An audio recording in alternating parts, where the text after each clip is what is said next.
오늘 마태복음 2장 13절에서 23절의 말씀을 가지고 계시된 말씀대로라는 그런 제목으로 함께 은혜를 나누겠습니다. 사랑하는 여러분, 지금 지난 금요일에 우리는 온 인류의 구주로 오신 예수님의 탄생을 기뻐하며 성탄 축하 예배를 드렸습니다. 메리 크리스마스 혹은 성탄을 축하합니다 라는 그런 인사가 온 땅에 가득 했겠죠. 그런데 여러분, 성탄절이 지나고 난 뒤 현실은 어떻습니까? 화려한 장식은 이제 거두어지고 세상은 다시 분주한 일상으로 돌아갔습니다. 오늘 우리가 읽은 마태복음 2장의 말씀은 성탄의 기쁨과 환희 뒤에 가려진 아주 차갑고 날카로운 현실을 보여줘요. 동방버스지 아기 예수께 경계하고 떠나자마자 예루살렘의 헤롯 왕은 자신의 왕권을 위협하는 아기를 죽이려 혈안이 됩니다. 평화의 왕으로 오셨는데 정작 현실은 피 비린내 나는 학살과 우리가 긴박한 피난길이 기다리고 있어요. 우리 인생도 이와 같은 때가 있겠죠. 은혜를 충만히 받고 이제 말씀대로 살겠습니다 결단하며 성전문을 나서려고 하는데 우리를 기다리고 있는 것은 여전히 해결되지 않은 경제적인 문제, 가족 안의 여러 가지 갈등, 또 불투명한 그런 미래라는 헤롯의 칼날이 기다리고 있다는 거예요. 이때 우리는 굉장히 당황스럽습니다. 하나님의 은혜를 주시는데 왜 상황이 더 나빠지죠? 아기 예수가 탄생했는데 왜 어린아이들이 다 학살을 당해야 합니까?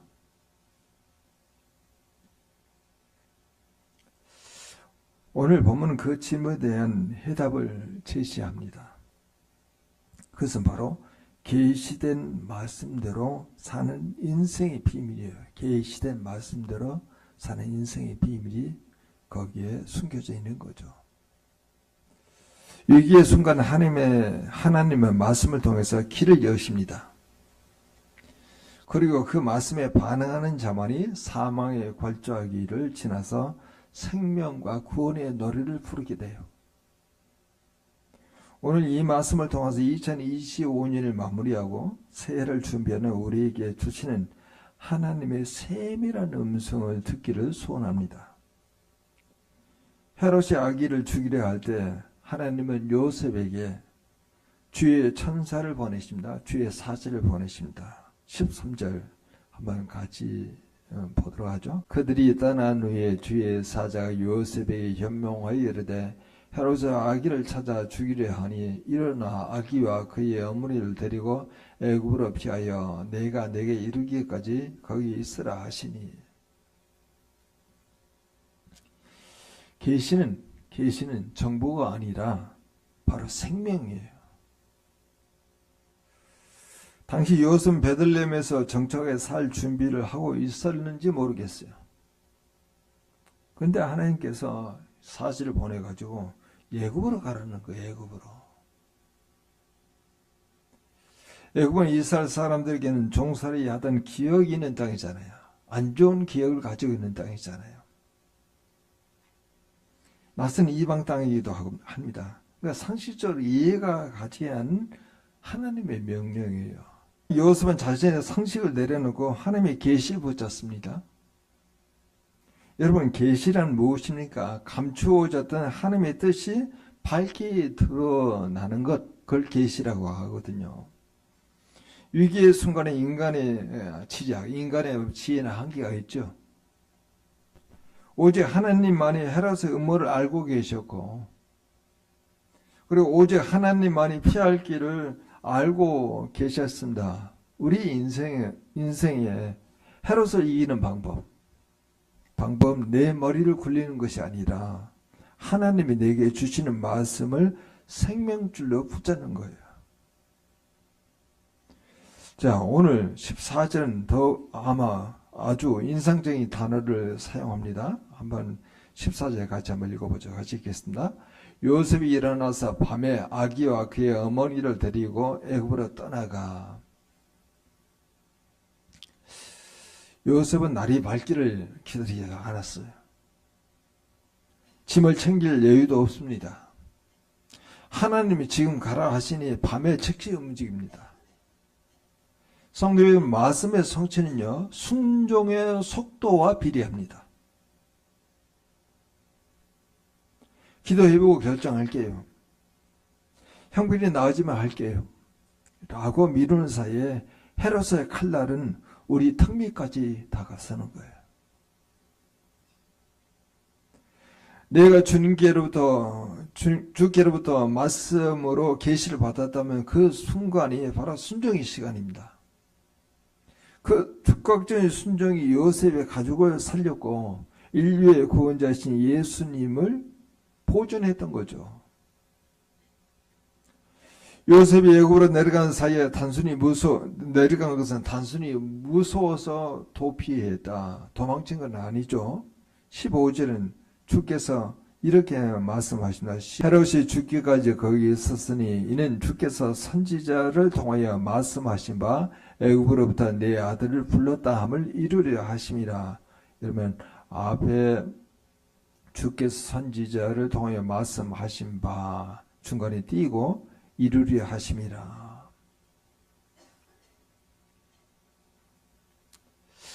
호세아 11장 1절의 예언이 요셉의 피난을 통해서 성취된 거예요.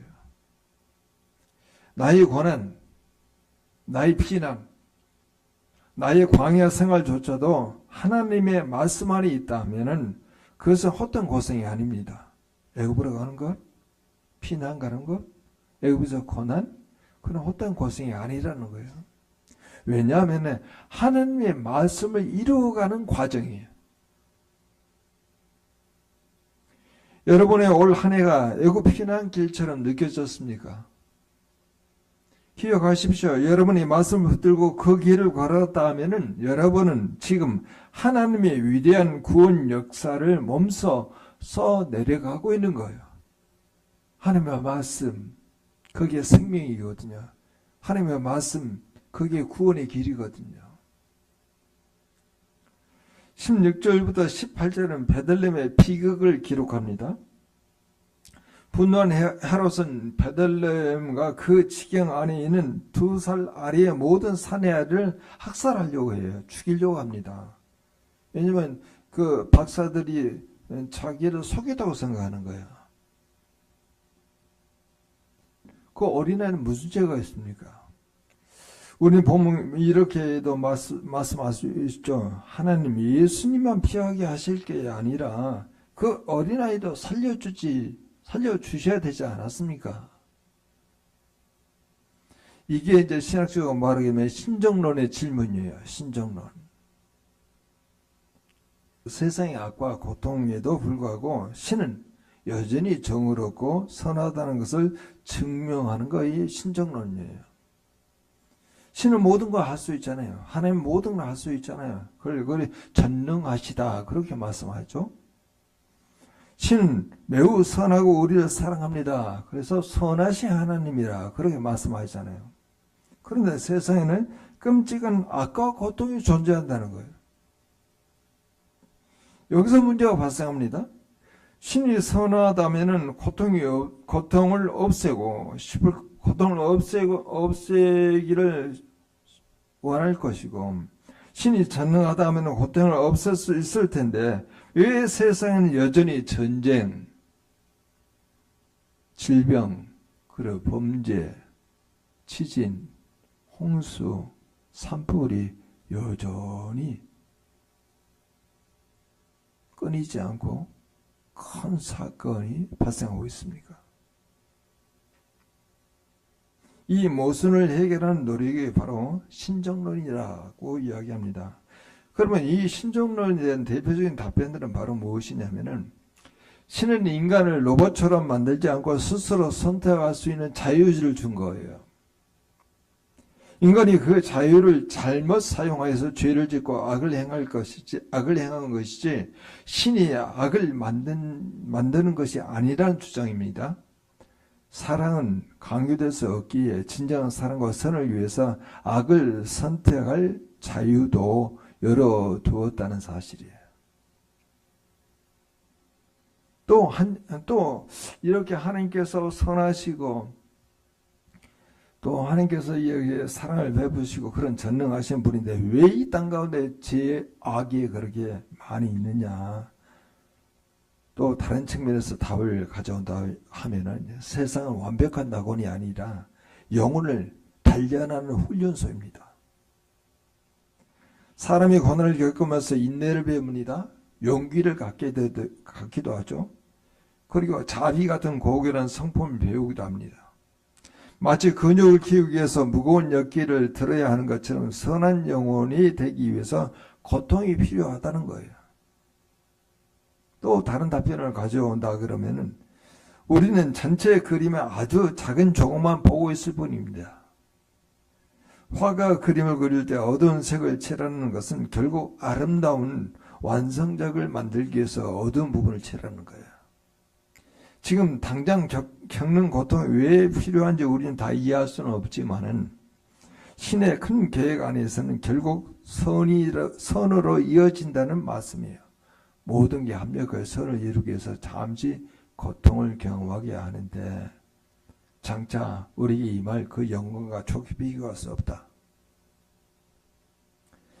그러나 성경은 이 비극조차 에레미야 선지자의 예언이 성취된 것이라고 기록합니다.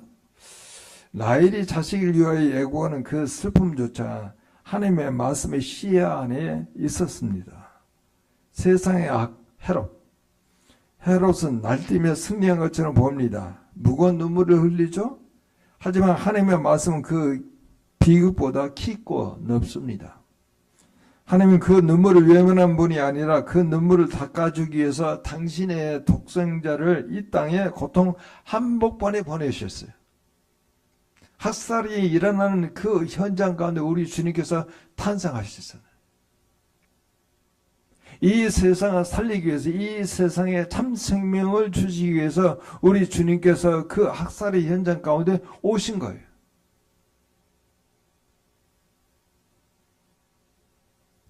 베들레헴의 여인들이 통곡 소리가 들리는 이 세상에서 우리가 붙들 것은 무엇입니까? 말씀하신 대로 이루어진다는 믿음이에요. 헤롯은 영원한 것 같았지만 곧 죽었습니다. 그러나 하나님의 말씀은 죽지 않고 살아남아서 애굽에 있는 예수님을 다시 불러내세요. 성도 여러분, 세상의 소식에 기뻐하고 슬퍼하고 일희일비하지 마십시오. 세상 뉴스는 우리를 불안하게 하지만 하나님의 계시는 우리를 평안하게 합니다. 어떤 비극 속에서도 하나님이 여전히 통치하세요. 계시된 말씀을 우리가 붙드셔야 합니다. 그것이 성도가 절망의 수렁에서 빠져나올 수 있는 유일한 길입니다. 이렇게 헤롯이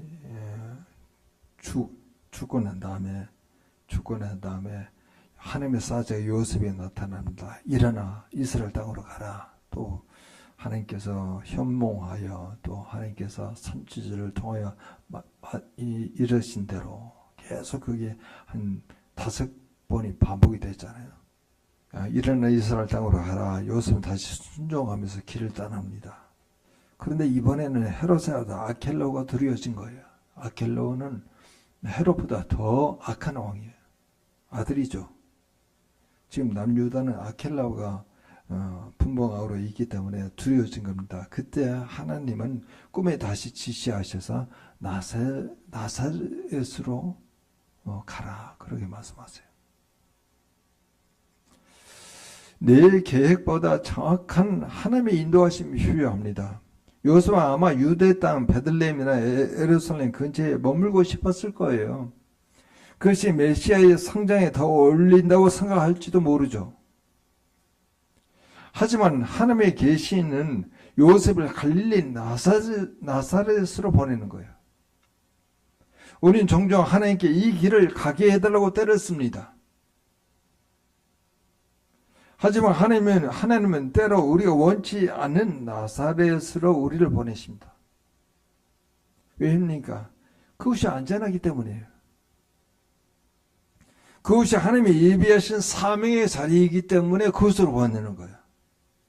계시된 말씀에 따라가는 삶은 내가 목적지를 정하는 삶이 아니라 하나님이 정하신 목적지에 나를 맡기는 삶이에요. 자, 나사렛 사람이라 칭하리라 하는 그 내용 23절에 나오는데 같이 한번 읽어보죠. 나사렛이란 동네에 가서 사니 이는 선지자로 하신 말씀에 나사렛 사람이라 칭하리라 하심을 이루려 함이라.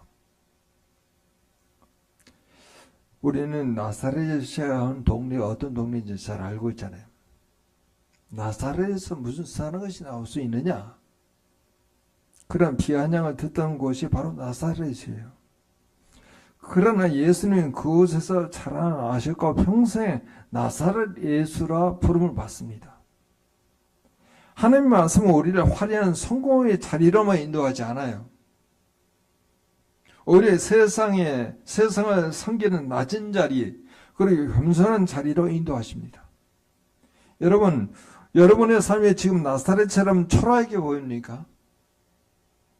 남들이 알아주지 않는 자리에 있습니까?